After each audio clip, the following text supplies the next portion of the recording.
नमस्कार, स्वागत है आप सभी का आज की खबर में। मैं हूं आपके साथ दीक्षा कोहली। अगले आधे घंटे में देखेंगे देश दुनिया की बड़ी खबरें। सबसे पहले नजर हेडलाइंस पर। प्रधानमंत्री किसान सम्मान निधि की 21वीं किस्त जारी। देश के करोड़ों किसानों को तमिलनाडु के कोयम्बटूर से प्रधानमंत्री नरेंद्र मोदी ने दिया सम्मान। कहा, जैविक खेती जलवायु परिवर्तन की चुनौतियों से निपटने में मददगार। श्री सत्य साईं बाबा के जन्म शताब्दी समारोह में शामिल हुए प्रधानमंत्री नरेंद्र मोदी। कहा, यह सिर्फ एक उत्सव नहीं बल्कि एक दिव्य वरदान। 100 रुपए का एक स्मारक सिक्का और डाक टिकट भी किया जारी। नीतीश कुमार चुने गए एनडीए विधायक दल के नेता। 10वीं बार लेंगे मुख्यमंत्री पद की शपथ। सम्राट चौधरी को बीजेपी विधायक दल की कमान। उपनेता पर विजय सिन्हा के नाम पर मुहर। संयुक्त राष्ट्र की 80 वर्ष पुरानी व्यवस्था को वैश्विक चुनौतियों के अनुरूप सुधारने की आवश्यकता। दिल्ली में आयोजित विश्व के मुख्य न्यायाधीशों के 26वें अंतर्राष्ट्रीय सम्मेलन में बोले लोकसभा अध्यक्ष ओम बिरला। भारत की वसुधैव कुटुंबकम की परंपरा का किया जिक्र। विकसित भारत के लक्ष्य की ओर पूरे विश्वास के साथ अग्रसर देश। एनआईटी दिल्ली के दीक्षांत समारोह में राष्ट्रपति द्रौपदी मुर्मू का संबोधन। कहा, जन भागीदारी के साथ भारत अपने लक्ष्य की ओर तेजी से अग्रसर।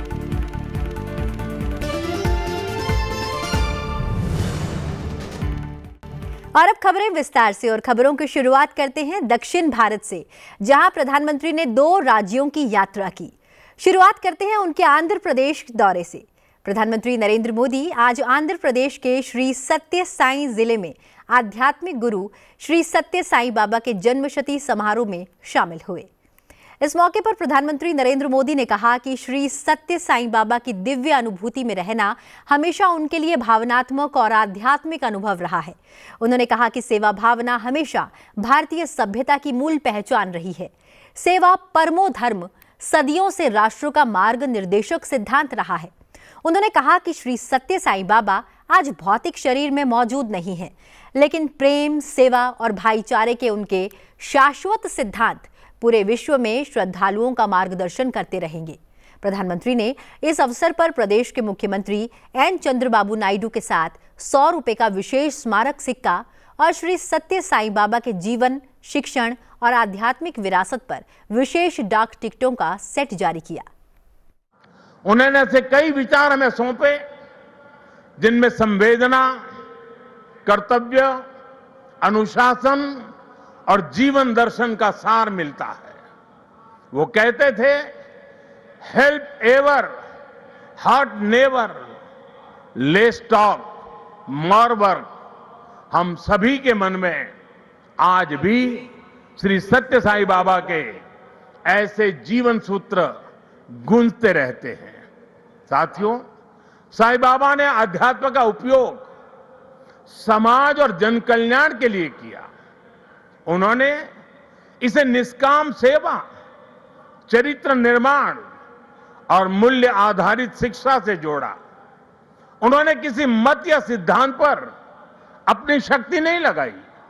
उन्होंने गरीबों की सहायता की और उनके दुखों को दूर करने के लिए कार्य किया। प्रधानमंत्री ने श्री सत्य साईं ट्रस्ट के सेवा कार्यों की सराहना की। उन्होंने गुजरात भूकंप के दौरान ट्रस्ट के योगदान और सुकन्या समृद्धि योजना के तहत 20,000 खाते खोलने की ट्रस्ट की पहल का भी जिक्र किया। उन्होंने कहा कि देश विकसित भारत के लक्ष्य की ओर पूरे विश्वास से बढ़ रहा है। प्रधानमंत्री ने प्रत्येक नागरिक से इस विकास यात्रा में योगदान करने की अपील की। साईं सेंट्रल ट्रस्ट और उससे जुड़े संगठन सेवा को ऑर्गेनाइज, इंस्टीट्यूशनल और लॉन्ग टर्म व्यवस्था के रूप में आगे बढ़ा रहे हैं। आज एक व्यवहारिक मॉडल के रूप में हमारे सामने है।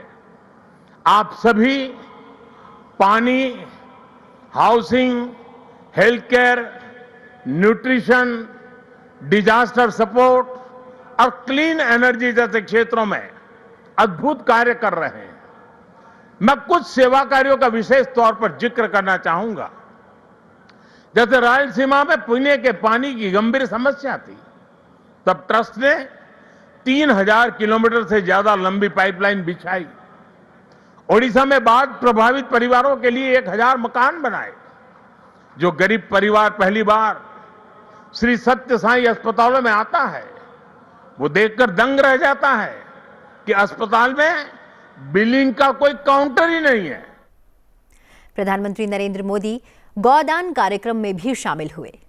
उन्होंने 4 किसानों को पारंपरिक सहायता और कृतज्ञता स्वरूप गौदान किया। भारतीय परंपरा में गाय को जीवन, समृद्धि और करुणा का प्रतीक माना जाता है। ये गाय प्राप्तकर्ता परिवारों की आर्थिक, पोषण संबंधी और सामाजिक स्थिरता को सहारा देंगी। प्रधानमंत्री ने कहा कि गाय संरक्षण के माध्यम से समृद्धि का संदेश दुनिया भर में दिखाई देता है। प्रधानमंत्री ने पुट्टपर्थी में प्रशांति निलयम में महासमाधि पर विशेष पूजा अर्चना की। प्रधानमंत्री नरेंद्र मोदी ने बाबा की समाधि पर पुष्पांजलि अर्पित की। उन्होंने बाबा के चरणों को नमन कर उनका आशीर्वाद प्राप्त किया। इस मौके पर प्रधानमंत्री ने गायों को चारा भी खिलाया। प्रधानमंत्री ने गायों को प्यार से पुचकारा। ये तस्वीरें उनकी गाय के प्रति आस्था को दिखाती हैं। इससे पहले भी कई मौकों पर प्रधानमंत्री ने गायों को अपना प्यार और दुलार दिया है। प्रधानमंत्री का स्वागत करने के लिए बड़ी संख्या में लोग सड़कों पर खड़े रहे।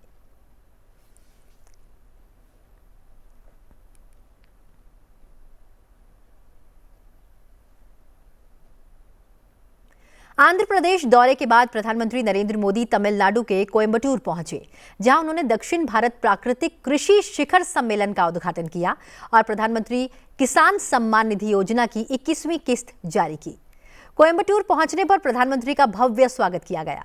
प्रधानमंत्री ने एक रोड शो किया। स्थानीय लोग और पार्टी कार्यकर्ता उनके स्वागत के लिए सड़क के दोनों ओर खड़े थे। उनके स्वागत में सांस्कृतिक कार्यक्रम आयोजित किए गए और लोगों ने प्रधानमंत्री के वाहन पर पुष्प वर्षा की। प्रधानमंत्री ने सभी का अभिवादन किया।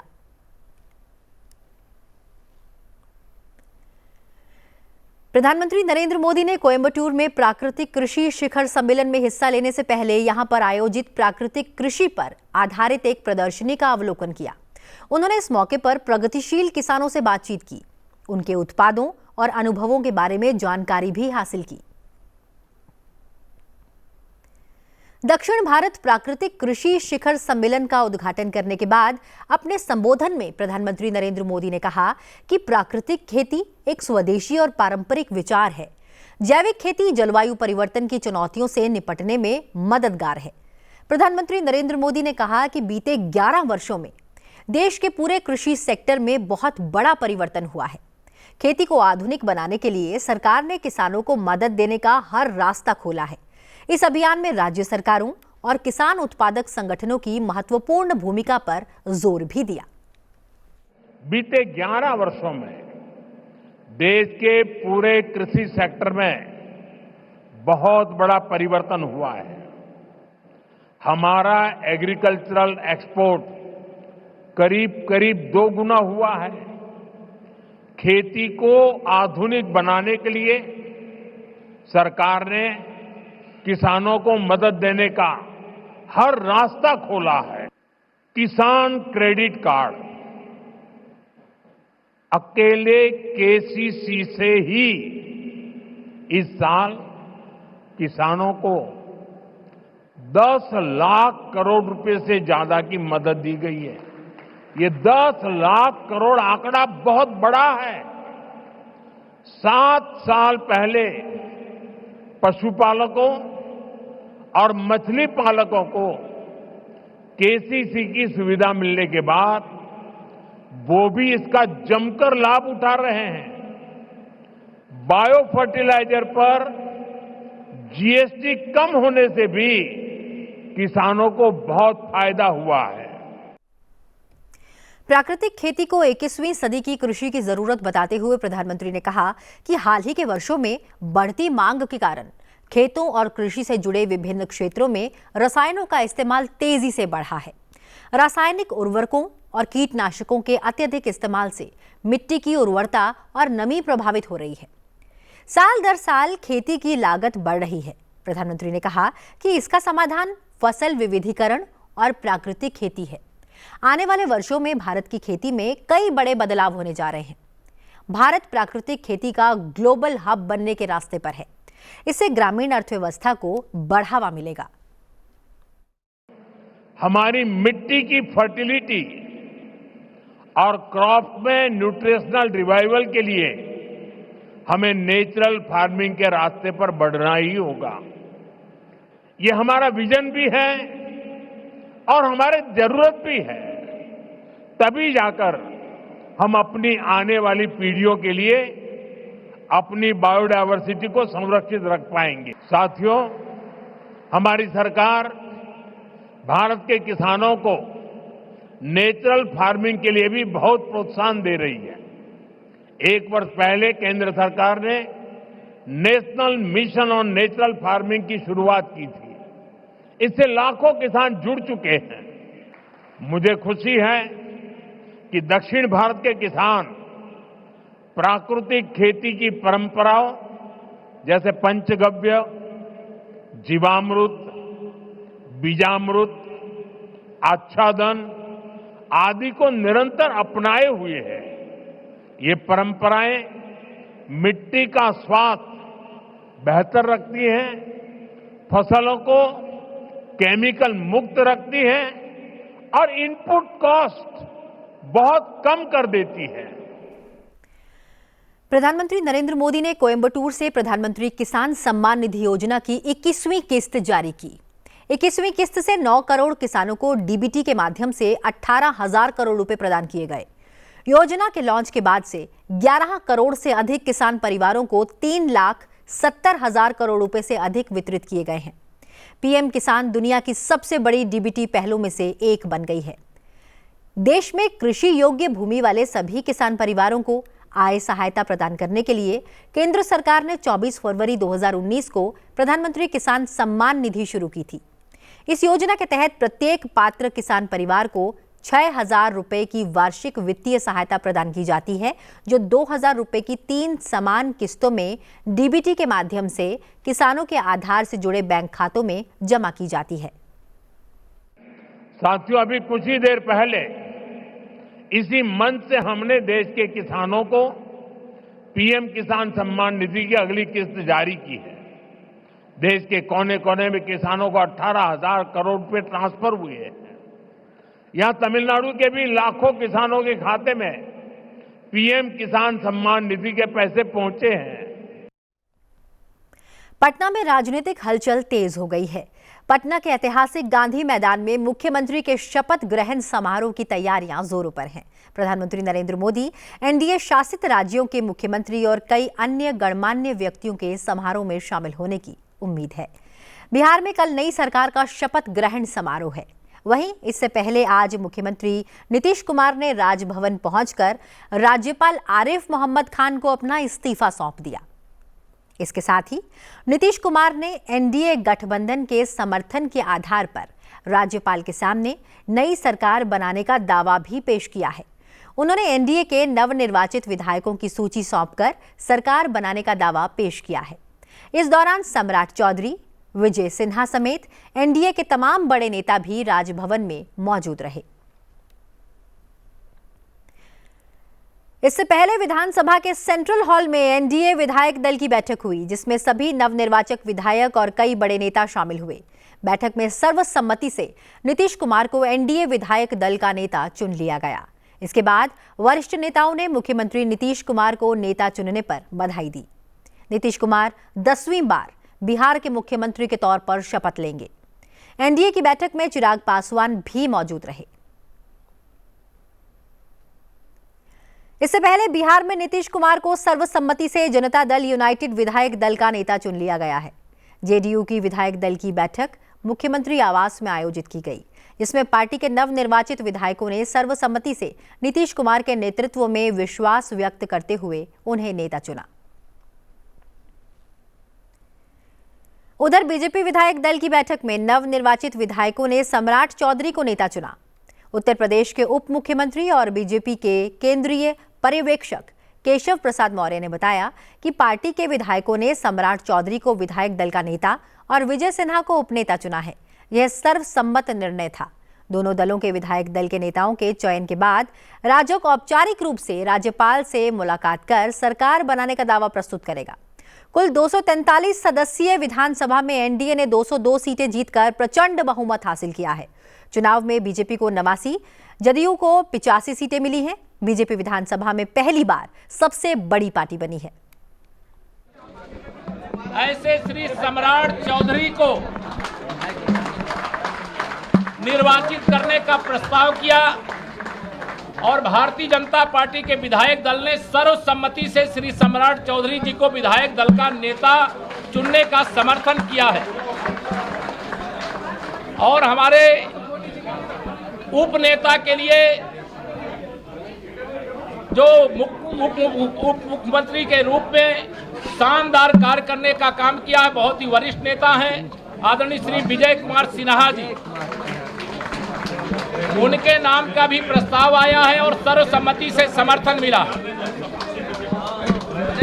मैं विधायक दल के नेता के रूप में श्री सम्राट चौधरी जी और उप नेता के रूप में श्री विजय सिन्हा जी के नाम का ऐलान करता हूं। लोकसभा अध्यक्ष ओम बिरला ने आज दिल्ली के इंडिया इंटरनेशनल सेंटर में आयोजित विश्व के मुख्य न्यायाधीशों के 26वें अंतर्राष्ट्रीय सम्मेलन को संबोधित किया। इस मौके पर लोकसभा अध्यक्ष ने कहा कि बदलते वैश्विक परिदृश्य में संयुक्त राष्ट्र की 80 वर्ष पुरानी व्यवस्था को आज की वैश्विक चुनौतियों के अनुरूप सुधारने की आवश्यकता है। उन्होंने कहा कि युद्ध, आतंकवाद, जलवायु संकट और डिजिटल जोखिमों के बीच संवाद, सहयोग और त्वरित सुधार आज अनिवार्य है। लोकसभा अध्यक्ष ने कहा कि वैश्विक शासन में सुधार लोकतांत्रिक, न्यायपूर्ण और समावेशी होना चाहिए ताकि ग्लोबल साउथ को उचित प्रतिनिधित्व मिले। कि यूएनओ की वैश्विक संस्था पर आज की परिस्थितियों के अनुसार, आज की वास्तविक स्थितियों के अनुसार, आज की चुनौतियों के अनुसार उसमें परिवर्तन होना ही चाहिए, ऐसा विचार सभी प्लेटफॉर्म पर रखा जाता है। विश्व के सबसे बड़े लोकतंत्र के रूप में भारत का हमेशा मानना रहा है कि वैश्विक शासन के लिए सुधार वर्तमान की आवश्यकता है, जिससे हम न्यायपूर्ण, समावेशी और अधिक प्रतिनिधित्व वाला एक जो संयुक्त राष्ट्र चार्टर है उसके अंदर आज की परिस्थितियों के अनुसार उसमें निर्णय हो, फैसले हो और उसमें ज्यादा से ज्यादा प्रतिनिधियों की समावेशी हो, भागीदारी हो। लोकसभा अध्यक्ष ने भारत की वसुधैव कुटुंबकम की परंपरा का उल्लेख करते हुए कहा कि भारत लोकतंत्र की जननी कहा जाने वाला देश है, जो सदैव विश्व शांति, सहयोग और न्यायपूर्ण संबंधों के पक्ष में खड़ा रहा है। लोकसभा अध्यक्ष ने न्यायपालिका की नई चुनौतियों, पर्यावरण न्याय, सतत विकास और एआई के नैतिक उपयोग पर वैश्विक न्यायालयों के संयुक्त प्रयास की आवश्यकता पर भी जोर दिया। और भारत ने हमेशा अपने वैश्विक दायित्वों को निभाया है। संयुक्त राष्ट्र में 1950 से शांति सेना के रूप में भी भारत ने हमेशा 3 लाख से अधिक सैनिक वहां पर भेजे और समय समय पर वैश्विक शांति के लिए भारत सक्रिय भागीदारी निभाता आया है। और मुझे आशा है कि इन सब वैश्विक चुनौतियों के लिए हमारे न्यायपालिकाओं के साझे दृष्टिकोण, साझे विचार, नए इनोवेशन, टेक्नोलॉजी का प्रयोग, इन सब पर भी आप सब लोग आपस में विचार विमर्श करेंगे ताकि हम एक विश्व के अंदर एक ऐसी बेहतर व्यवस्था बना सकें जो न्यायपूर्ण हो, समानता हो और सभी देशों के आर्थिक सामाजिक परिवर्तन में योगदान हो। राष्ट्रपति द्रौपदी मुर्मू ने आज दिल्ली में राष्ट्रीय प्रौद्योगिकी संस्थान दिल्ली के 5वें दीक्षांत समारोह में भाग लिया। इस मौके पर राष्ट्रपति ने कहा कि एनआईटी दिल्ली ने बहुत कम समय में ही राष्ट्रीय स्तर पर अपनी पहचान बना ली है। उन्हें यह जानकर खुशी हुई कि यह संस्थान आधुनिक बुनियादी ढांचे और शैक्षणिक उत्कृष्टता पर ध्यान केंद्रित कर रहा है। उन्होंने कहा कि बहुविषयक शिक्षा, नवाचार, अनुसंधान उद्यमों के साथ सहयोग और कौशल आधारित शिक्षा को बढ़ावा देकर यह संस्थान छात्रों को भविष्य की आवश्यकताओं को पूरा करने के लिए तैयार कर रहा है। एनआईटी दिल्ली ने कम समय में ही राष्ट्रीय स्तर पर अपनी पहचान बनाई है। ये बहुत ही प्रसन्नता की बात है कि आपका ये संस्थान आधुनिक बुनियादी ढांचे और शैक्षणिक उत्कृष्टता पर विशेष ध्यान दे रहा है और उच्च तकनीकी शिक्षा के एक महत्वपूर्ण संस्थान के रूप में उभर रहा है। मल्टीडिसिप्लिनरी एजुकेशन, नवाचार, शोध, उद्यमों के साथ साथ सहयोग और कौशल आधारित शिक्षण को बढ़ाई देकर ये संस्थान भविष्य की आवश्यकताओं के अनुसार विद्यार्थियों को सक्षम बना रहा है। मुझे बताया गया है कि NIT दिल्ली का परिसर एनर्जी एफिशिएंट है। सस्टेनेबल रिसर्च मैनेजमेंट के लिए सोलर एनर्जी का उपयोग, rain water harvesting, waste water treatment and reuse जैसे कदम उठाए गए हैं। ऐसे सभी प्रयासों के लिए मैं NIT दिल्ली की सराहना करती हूँ। राष्ट्रपति ने कहा कि हम एक विकसित भारत के लक्ष्य की ओर पूरे विश्वास के साथ आगे बढ़ रहे हैं। यह प्रतिबद्धता केवल आर्थिक प्रगति तक ही नहीं सीमित, बल्कि इसमें समावेशी विकास, तकनीकी उन्नति, पर्यावरण संरक्षण और सतत विकास भी शामिल है। उन्होंने भरोसा जताया कि छात्र स्वरोजगार की संस्कृति को बढ़ावा देंगे। सब इंजीनियर्स भारत के वैज्ञानिक एवं टेक्निकी वर्कफोर्स के महत्वपूर्ण सदस्य हैं। आपसे अपेक्षा की जाती है कि आप अपनी सीखने की प्रवृत्ति को बनाए रखेंगे, शोध करेंगे और नवाचार के रास्ते खोजेंगे। नई दिशा में सोचें और ऐसी टेक्नोलॉजीज बनाने का साहस दिखाएं जो अभी तक अस्तित्व में नहीं है। लेकिन आपको ये भी याद रखना है कि सच्ची प्रगति का मापदंड केवल आविष्कार नहीं है, बल्कि उस आविष्कार का समाज पर सकारात्मक प्रभाव होना चाहिए। चाहे आप सतत ऊर्जा प्रणालियाँ विकसित करें, सुलभ टेक्निक बनाएं या ग्रामीणों एवं वंचित वर्गों के लिए समाधान खोजें, आपकी सोच और कार्यों से असमानताएं कम होनी चाहिए। लोगों के जीवन में नई आशा का संचार होना चाहिए। मुझे विश्वास है कि आप अपने कार्यों से इस संस्थान को और हमारे देश को गौरवान्वित बनाएंगे। और अब एक नजर देश और दुनिया के कुछ और बड़े अपडेट्स पर। पूर्व प्रधानमंत्री इंदिरा गांधी को उनकी 108वीं जयंती पर श्रद्धांजलि अर्पित की गई। इस मौके पर लोकसभा अध्यक्ष ओम बिरला, कांग्रेस के राष्ट्रीय अध्यक्ष मल्लिकार्जुन खड़गे, कांग्रेस संसदीय दल की अध्यक्ष सोनिया गांधी, लोकसभा में विपक्ष के नेता राहुल गांधी, केंद्रीय मंत्री किरण रिजिजू और अन्य नेताओं ने संसद में उनकी प्रतिमा पर पुष्प अर्पित किए। वित्त मंत्री निर्मला सीतारमण ने आज नई दिल्ली में आगामी केंद्रीय बजट वर्ष 2026-27 के संबंध में बैंकिंग, वित्तीय सेवाओं और बीमा क्षेत्र के विशेषज्ञों के साथ 7वें बजट पूर्व परामर्श की अध्यक्षता की। इस बैठक में वित्त राज्य मंत्री पंकज चौधरी, आर्थिक मामलों के विभाग के सचिव, केंद्र सरकार के मुख्य आर्थिक सलाहकार और मंत्रालय के वरिष्ठ अधिकारी शामिल हुए। सुप्रीम कोर्ट ने केंद्र को अंगदान और आवंटन के लिए एक पारदर्शी एवं सक्षम प्रणाली बनाने के लिए राज्यों के परामर्श से एक राष्ट्रीय नीति और समान नियम बनाने के संबंध में कई निर्देश जारी किए। चीफ जस्टिस BR गवई और जस्टिस K विनोद चंद्रन की बेंच ने Indian society of organ transplantation की जनहित याचिका पर ये निर्देश पारित किए। खाद्य पदार्थों का मानक तय करने वाली अंतर्राष्ट्रीय संस्था कोडेक्स की एशिया क्षेत्र की कार्यकारी समिति में भारत का फिर चयन हुआ है। स्वास्थ्य और परिवार कल्याण मंत्रालय के मुताबिक वैश्विक सदस्यता समिति ने सर्वसम्मति से यह फैसला लिया है। यह निर्णय वर्ष 2027 तक भारत के नेतृत्व भूमिका की पुष्टि करता है। उत्तर प्रदेश के मुख्यमंत्री योगी आदित्यनाथ ने सिंचाई विभाग की परियोजना और नमामि गंगे पाइप जल योजना की विस्तृत परियोजना रिपोर्ट की समीक्षा की। नहर व्यवस्था सुधार के लिए 95 नई परियोजनाओं को मुख्यमंत्री ने मंजूरी दी है। इसके अलावा आवास और शहरी नियोजन विभाग के तहत कानपुर, मेरठ, मथुरा और वृंदावन के लिए कार्य योजनाओं को लेकर बैठक की गई। दिल्ली की एक अदालत ने अल फलाह विश्वविद्यालय के संस्थापक जवाद अहमद सिद्दीकी को 13 दिन के लिए प्रवर्तन निदेशालय की हिरासत में भेज दिया है। आतंकवाद से जुड़े धन शोधन मामले में मंगलवार शाम गिरफ्तार किए गए सिद्दीकी को आधी रात के करीब जज के सामने पेश किया गया। कार्यवाही रात 1 बजे तक चली। आंध्र प्रदेश के मेरुडुमिली में 6 नक्सलियों के मारे जाने के एक दिन बाद आज आसपास के क्षेत्र में हुई एक अन्य मुठभेड़ में 7 और माओवादी मारे गए। 7 माओवादी आज सुबह करीब 7 बजे अल्लूरी सीताराम राजू जिले के मारेजुमिली में मारे गए। वांछित गैंगस्टर अनमोल बिश्नोई को दिल्ली की पटियाला हाउस कोर्ट में पेश किया गया। उसे अमेरिका से भारत प्रत्यर्पित किए जाने के बाद एनआईए ने गिरफ्तार किया था। अनमोल बिश्नोई एनसीपी के नेता बाबा सिद्दीकी की हत्या के सिलसिले में वांछित है। वह गैंगस्टर लॉरेंस बिश्नोई का भाई है।